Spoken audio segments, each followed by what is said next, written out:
I'm just gonna stand here and I'm gonna plant my flag, and I will not buy an Xbox Series X, but I will most likely buy a PlayStation 5.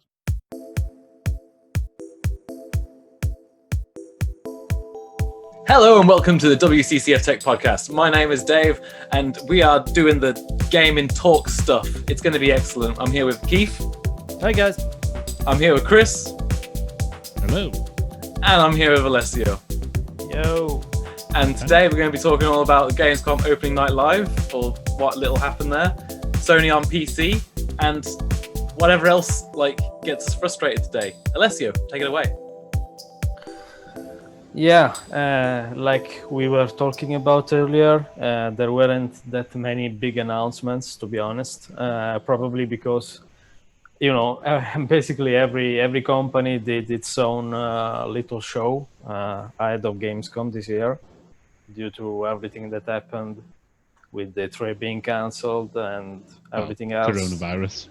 So yeah, there wasn't that much left to announce, probably. We did get a new look, actually the first look at Lego Star Wars The Skywalker Saga gameplay. I think that looked quite good, right? Yeah, the Lego games are usually quite decent. They're these TT games. They're just fun, family-friendly games. I enjoy them. I still love games. Lego. What? Like a popcorn game. Essentially. Essentially, you just get to go around, smash Lego bits up, and just imagine killing people. I would totally hate on the Star Wars games. However, they have local co-op. So and Lego that's missing today. Yeah, Lego Marvel superheroes. Can't get that's perfect game. Well, I like to play them with perfect, my you know what I kid. mean. So yeah. I've had a few Lego games in the past, and I wouldn't play it by myself, but with someone who is less experienced with games, sure, I play them by myself. Well, I don't. Anyway, beyond Lego, we also got the first trailer to the new Medal of Honor game, the VR game, actually. That's being made by Respawn, so there's a lot of hype on it, and hopefully, I think it looks good. It could be one of the first AAA VR games after Helix. Yeah. The fact that it's Respawn, hopefully EA just realised that they don't need to prod and poke the developers, just telling them, you've got to make it this way. No, EA, you've messed up everything else before. Let the developers do what they do best. Hey, do we know what game engine this one's running on? Out of curiosity. I don't. That's a fair point. I'll have a quick look while people are talking. Because I've always found Respawn interesting within EA, because they seem to be the only EA studio that can get away with not using the Frostbite engine. They use Source. They've been using Source. Yeah, they use Source, and the Star Wars previous game was Unreal Engine as well. Which one was that? That was Jedi Fallen Order. Yeah. That's Unreal Engine, and then Apex and Titanfall. Were the Source. I remember that being weird. They've never used Frostbite. Yeah. And guess what? It turned out pretty good for them. Yeah. Mm-hmm. So absolutely. That's because Frostbite is so limited. Frostbite worked great for Battlefield, but outside of that, it's like you could tell it was designed with a purpose in mind, and then they tried to repurpose it after. Yeah, that. totally. I really the only thing that kills me about Frostbite, and we're going off topic now, but the only thing that kills me about Frostbite is that, oh no, wait, I'm going to segue. BioWare. Because I think BioWare, the studio that's had most of their potential utterly ruined by EA and being forced onto the Frostbite engine, it's been causing them issues since Dragon Age 3. It partially ruined Anthem. It partially ruined Andromeda. And now they're hyping up next Dragon Age, and I'm praying they aren't going to be forced into using Frostbite again, because I really do kind of feel that's a decider. Hyping up the next Dragon Age. I would class it as... I'll rant about that shortly. Basically, all we saw was we've got concept art, and at one point it looked like someone was terraforming a mountain in engine. And there were a few seconds of gameplay, but it wasn't really. It was just literally. It's still maybe 2 to 3 years away. probably. So this Yeah. is literally I'll get a into teaser. the Dragon Age rant right now. Okay. Go for it. Let us know. So, What's Dragon Age? anybody who remembers when Anthem was first announced, was first revealed, it was the exact same situation. We've got this great new IP, explore amazing worlds. Here's some pictures. Here's some concept art. This is what we're going to do. Yes, you can tell us what you're going to do all day long. It doesn't matter. If you can't actually do it, if you haven't got the capabilities, you haven't got the decent management, you've got to crunch every single day of your life and still fail so miserably that the game's an utter bag of crap, then there's no point. Actually announce a game when you've got some information for people, not some drawings on a piece of paper and not a bit of writing on a wall. That means absolutely nothing. People get and yes, people are getting hyped up. People are going, "Oh, Dragon Age 3." Yes, but stop falling into this. Well, 4, who gives a crap? It's going to be crap unless they actually make a good game. And I don't believe in BioWare now. Not after the absolute shit show that was Anthem and Andromeda. They haven't made a good game in a decade. But like I said, a lot of that is because of they were having engine problems and mismanagement. And I understand that. Yeah, no, the management's atrocious. I have to be the only person that enjoyed both of those games. Well, yeah, I didn't. Anthem just bored me to tears. No one Andromeda, enjoyed Anthem. Don't lie. Yeah, I just like flying. See, Andromeda, I can live with because it's still. It had some story there. It had the story aspects, but it was so shoddily developed. It wasn't a patch on the original Mass Effect trilogy. I need to put a disclaimer in whenever I said that I actually enjoyed these games. I also enjoyed Aliens Colonial Marines. So this is why I don't do the game reviews. I patched the game, Chris. I fixed the AI bug. Okay. It was okay, but okay. Anyway, other than Dragon Age, we also got a very brief but interesting new look at a game called Unknown 9. And I Chris, wrote about that. Yes. Chris also got a media kit, right? I did. I got a little media kit. what is that game? So Chris, what is it about? So I actually don't know yet because there's not only so much information. They've sent me a book to read, which is all part of the same route. Yeah. Jesus. Yeah, I thought you didn't like games where you had to get information from books and outside stories. Yes, but, Didn't we? But the Chris game gets isn't out pulled yet. out on screen. The game isn't out yet. The game might. So the whole concept is all part of this interconnected universe, and the game will have a story that stands alone. Is it going to have a TV need- show on Sci-Fi Channel too? I don't think it's going to have a TV show on Sci-Fi. So it's got a comic book series. Okay. Or it's getting a comic book series. This is the first book of a planned trilogy. There's the game, which has just been announced. That's going to be coming probably next year. Maybe I don't know exactly when. Next year, the year after. Is anything they announced actually coming out anytime soon? We'll get to that. But anyway, part of this universe, in the game itself, this girl has an ability that essentially lets her see into a different dimension of the void or whatever they call it. I don't know the full Medium? details. I don't think it's medium. I don't know. It might be Sanctuary. Just reading the description. World premiere action adventure game. It's a narrative-driven game that features a protagonist able to manipulate the world around her, seeing them as specters of sorts that cannot hurt her. Huh. So in the trailer, it showed some kids chasing her. So this is a young girl from India. So that's an interesting setting in itself. And she's got this ability to change the world around her. Essentially she can stop time. Well, not so much stop time, but see what's happening which could kill her. So these kids are chasing her. One kid's about to whack her over the head with a big stick, and suddenly she stops. She sees the spectre of what's going to happen, the stick about to hit her, and then she just decides to just move out of the way. Well, everything's stopped, and she then appears stood up, and then she just gets out of the way and runs away from the evil kids. You know, the fact that you were able to explain this without referencing another game gives me hope that it's at least something fresh. Yeah, so that's why it interests me. Or maybe it's only because you don't know anything about the gameplay and it's all just dodgy story concepts. Yes. Well, at least they've got a trailer. At least it's not, it didn't have any gameplay, Chris. You always say about how the trailers need gameplay. Chris says double Chris is going back on himself because he got a media pack. This is corruption in games journalism. I ain't having it. No. Gets a media pack. He's like, no, this is going to be the best game of the year. I can't believe it. The game's not even going to be out this year. The game of the year. I got a book. Sad we'll hear of this. See, the difference is I actually was interested in this before I got the pack.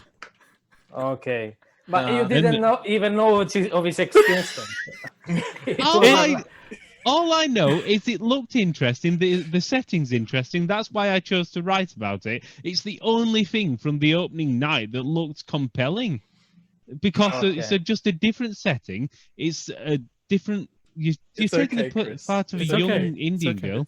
It's fine. It's okay. It does look interesting. I'm intrigued. Yes. I'd like to know more about it as time moves. I want to know more about it. That's why I'm going to read the book. I was going to buy the book anyway.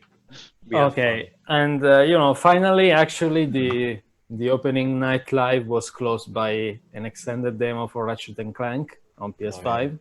I'm looking forward to that. That looked really good. Both from a visual standpoint and also mechanics. Using the SSD so that players can jump through dimensions, through the rifts. And it was also announced that the game is coming actually pretty soon. They said in the launch window, so it should be just a few months after launch. Within a month or two after launch, probably. Yeah, I think early next year, possibly. And also, they announced that they'll have a 60 frames per second mode as well, and that's an interesting tidbit, I think, because the same was confirmed about Miles Morales, the Spider-Man game, and also Demon's Souls. So it looks like PlayStation 5 exclusives, going forward, will have a 60 frame per second mode. It's definitely good news. I'm probably the weird one here. I don't care if a game can run at 60 frames per second, as long as it looks smooth. Run at a smooth 30, I've always been happy.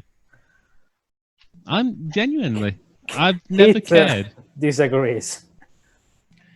I think. Yes, but Keith likes Alien Colonial Marines. Look, the quality of the game has nothing to do with how smooth a game is once you hit 60 FPS. You can dodge things better. Imagine Dark Souls 3 if it was running at 60 FPS on a console versus the 30. You literally have half the frames to dodge within. Yeah, I do understand that. Before we move on, my friend does a competitive PvP in Dark Souls 3, and he's outraged because he plays on base PS4, and there's certain cancels and glitches you can do with higher frame rates. So like unlocked mode on PS4 Pro, you can do like an extra bow cancel and really... Oh.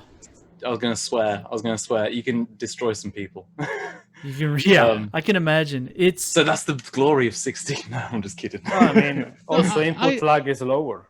That's the biggest ones. No. I'm actually playing through a game on my PlayStation 3 right now. Since I've fixed this TV that's in my office, I've been catching up on some old games I haven't finished. Played through the old God of War, the ones that came out for the PSP, so Chains of Olympus and Ghost of Sparta. Finished those. Those run at 60 FPS. Butter. Switched over and actually have been playing The Last of Us. The difference between the PlayStation 4 version and that one, the biggest one other than the visual improvement, is the frame rate. There is a noticeable lag at 30 FPS. There is input lag at 30 FPS. The input response is not as good. That, to me, is more a bigger deal breaker than the actual frames. I think... You're still wrong. I'm going to be devil's advocate for a minute. I'm going to jump on Chris's side. To be fair, I think 30 FPS can work very well for many games, and I say this because I'm the Switch guy. I'm the Yeah, it Switch guy, depends on the game. and I've played like more than 30 hours of The Witcher 3 on Switch. You know, so frame rates be damned. Frame rates be damned. But also, it really does depend on but the also game. because I'm a Switch fan, I have to say I'm playing games like Super Smash Brothers and I'm playing games like Mario Odyssey, and when those are humming along at 60 FPS, it's like, well, and you're giving concessions to be able to be mobile. These are consoles. These are huge consoles, especially the new ones. They're like the size of my leg sitting next to your TV, and if they're not pulling, look, as time moves on, the PlayStation 2 was running 60 FPS games. He's getting mad. He's getting mad. No, do something with the power. This is the most vexed we've ever seen Keith. Do something with the power. You know what? Here, I'll give you a hot take. I'll give you a hot take. To hell with 4K. 4K is a waste of resources in most instances. Give me 1080p. Give me some good multi-sampling, anti-aliasing on it, and give me 60 FPS floor. Make that the base. Increase the visual fidelity in effects, particle effects, smoke effects, translucence.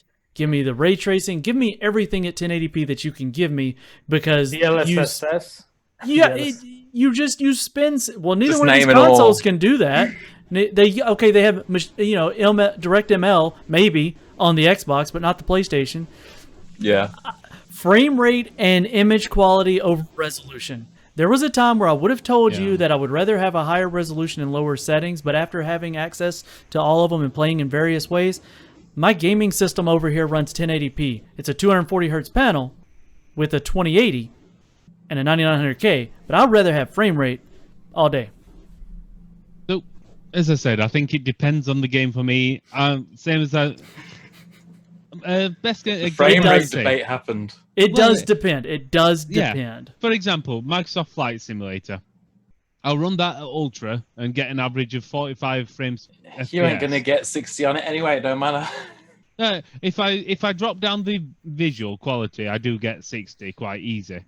But if I run it on ultra, it looks so good, and I'd rather. Something that I haven't quite figured out yet about the PS5 is that is it going to support FreeSync, or rather, HDMI VRR, variable refresh rate? Because it's a good question. I'm gonna assume yes, because otherwise they're gonna drop the ball compared to Microsoft, aren't they? That's a hardware thing. Like the GPU in it supports it. Yeah. So the display out supports it. So it's going to be up to whether Sony turns it on or not. Because it was in the 1S and the 1X. They have it. So I think if it's going to go to 120 FPS, as they say, then I think that's got to be a given, Yeah, but, the thing is, if that's the case, they should advertise it more, because then I agree. Even if they can't make a game 60 frames per second, but you can enable VRR, that means that you can run the game at 40, 45, it's still more. No, I'm good with that.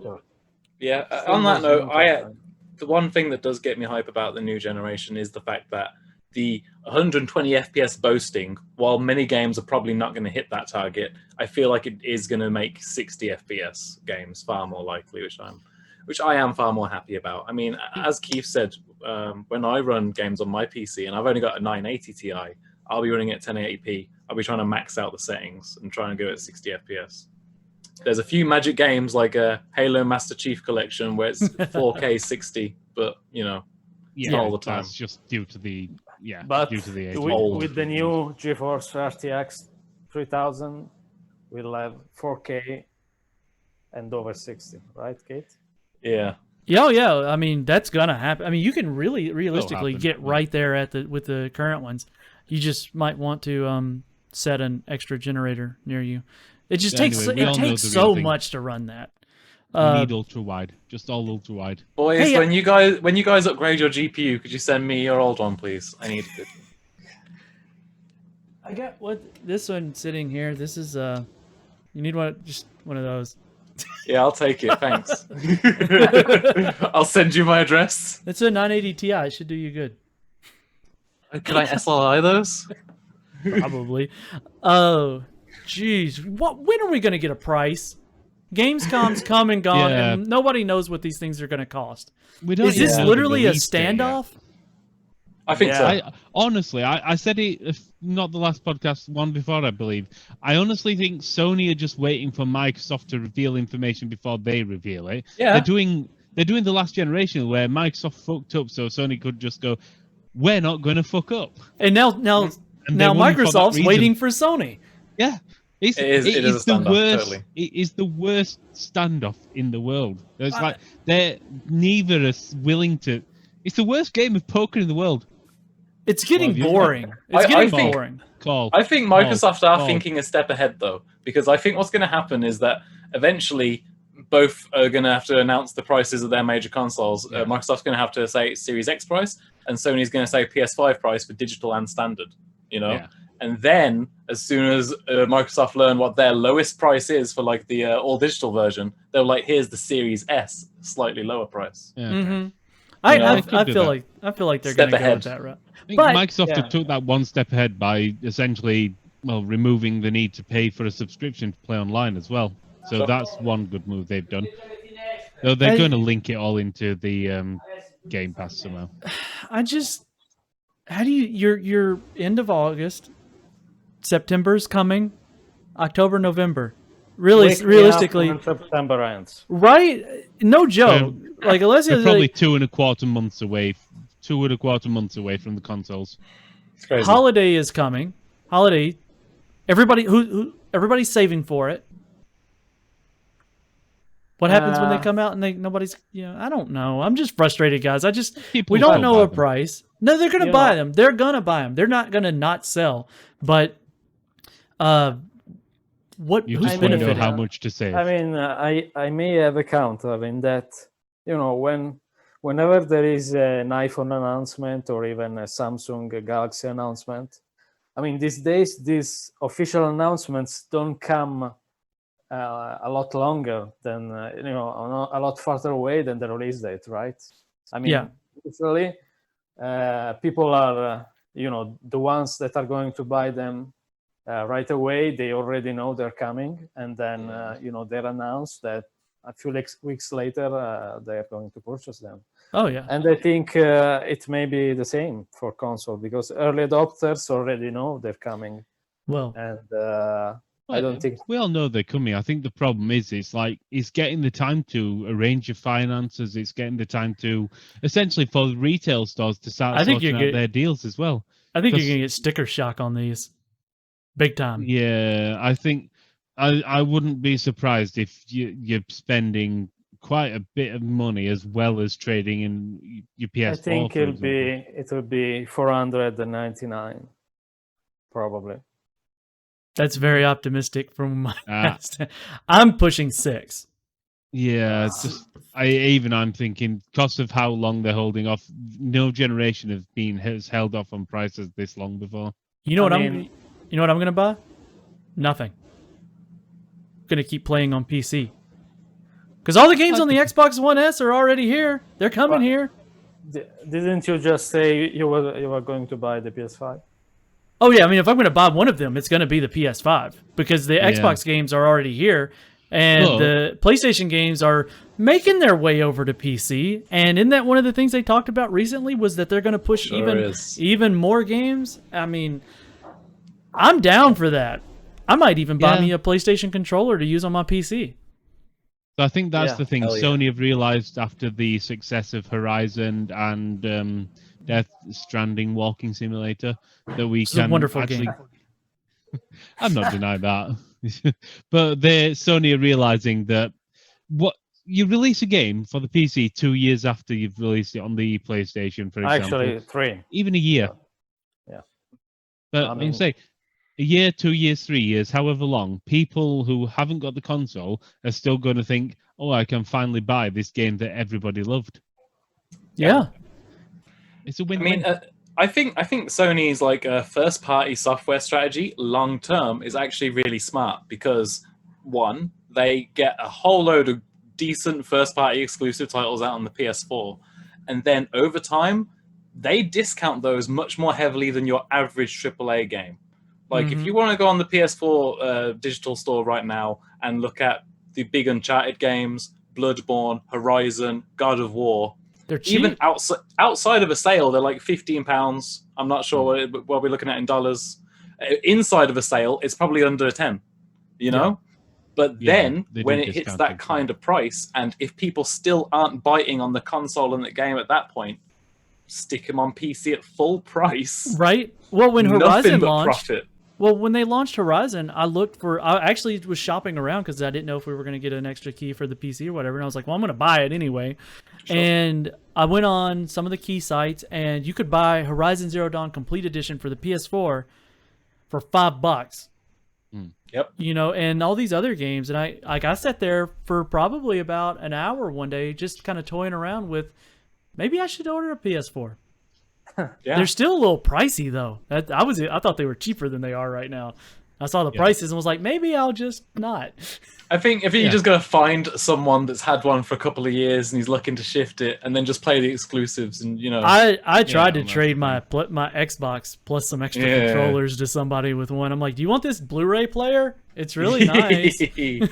Yeah. But if I have to pick one of the two, as my experience with, I mean, I've been gaming as long as I've been walking, and my experience with all of them and the way I'm seeing them go, I don't really care about the superior hardware that the Series S has. I've already got superior hardware called the PC. Well, I'm just more interested in the games that I'm seeing come for the PlayStation. And a lot of that is historical. It's based off the games that I've seen come out. I still go back and play PlayStation 3 games. Yeah. Sure. PlayStation 2 games. I still have my PS2. Yep, same. And my on PlayStation 3, you gotta deal with less than 60 FPS, my boy. I know, right? I can Depends go on the back game. And play old PlayStation 1 games. You know, you can actually play most of those games on RPCS 3. I knew that was going to come. I knew Alessio was going to be in here. With emulator sacrilege. My emulator does Dreamcast. Okay. My emulator plays my Dreamcast games, since I couldn't get a hold of one. Anyway, actually, to your point, Kit, I really hope that Sony does the smart thing and they make the new DualSense controller compatible with PC, as soon as possible.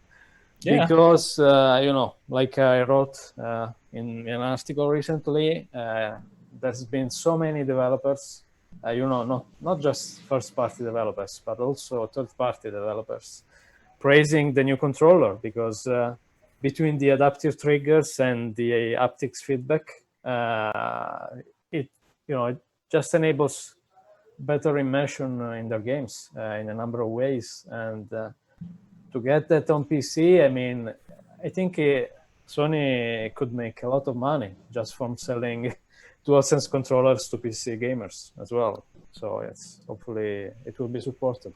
Yeah, hopefully so. Well, we've got 3 minutes left, but I want to just quickly add in something we were talking about earlier, Medal of Honor. Apparently he's using the Frostbite engine, Frostbite 2. Here we go. And it's going to be exclusive to the Oculus Rift. Interesting. Or the Facebook Rift, shall we say. Yes. Yeah. I love my Rift S, but I am very unhappy with that move. Yeah. I think We've only got 2.5 minutes left, so I think just real quick, I think that the platform is great. I think it's very seamless. It's wonderful. I have less issues with it than I do with Steam VR. I would much rather utilize their system, but I am not happy with Facebook integration. That's all I have to say for today. And I'll just say, since we know it's Frostbite now, it makes sense for Medal of Honor because the engine is built for shooters. Yeah, very true. It's be interesting to see how it turns out, but I'll not know because I've only got a Vive, not an Oculus. I don't even have a VR headset. It's unfortunate. Chris, hook this man up. I honestly, at this point, I don't want one. I can understand that. I don't need it either. I stand by it, and I stand by it. I love mine, but I tell people it's not for everyone. Yeah. No, I had a Gear VR, mobile VR headset for a while, but Get out of the here. Samsung decent ones. I use that. Go. I had the Out of there. Samsung good ones. Out of there. I like the cardboard VR. I'm out. Let's wrap it. Yeah, Alessio, we've got 1.5 minutes left. Have you got anything to finish us off with? Not particularly. I mean, yeah, that's fair enough. It's I think we covered basically everything that was. We had the Dragon Age rant. Also, I mean, spoilers for Control's new DLC, but if you read the news on the website, there's a good chance they have teased. There's a good chance they have teased the new Alan Wake game because awesome. It ends basically with. I can't believe this. A new Altered World event is coming a couple of years in the future. So I mean, if that's I'm looking forward. I liked Alan Wake, but I do think that's everything. Are we post spoiler? Yeah, we've done now. That's literally it. Okay. Bye. But yeah, organize in the streets against your landlords.